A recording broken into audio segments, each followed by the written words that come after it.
Salt water. Pagkatapos doon, sisipsipin ng corn bristles yung asin kaya ito titigas.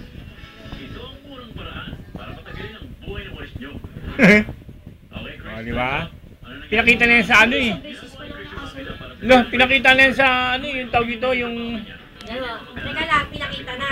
Hindi. Napanood mo na. Hindi. Ba't ka pinapanood? Gago. Nilalang namin pero pinakita yan sa ibang palabas. Yung palabas na ano, paano patitigasin ng walis, tanga. Bobo. Ikaw na napapanood din, no? Napanood ko yan sa historical, tangi. Basta wala kang alam.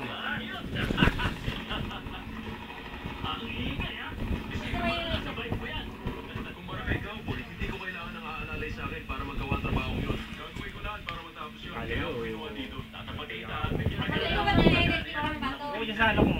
Pero naayos Nabali na may editing yan. Tayo ano dyan, oy? Patay mo na lang yung papal. Limuha mo na yan. Mayaya ka pa. Nayaya ka, na! Na! Dahil sa takip ng washing, siya hindi tumagapon at dahil siyang alam. Meron bang tulog na alam ang lahat ng nangyayari, gago? Wala kayo naging papel niya sa pagwalang Nakita. Sana kayo. Mga excited na kayo. Excited na kami. Talaga, ah. Tara, doon tayo sa labas. Andun yun eh. Okay, ngayon, gusto kong alalahanin nyo, yung itsura nito dati, kalas-kalas na yan. Isang basket case. O, dala kayo? Handa na ako. Gusto ko nang makikita. Ito na, Tayo na!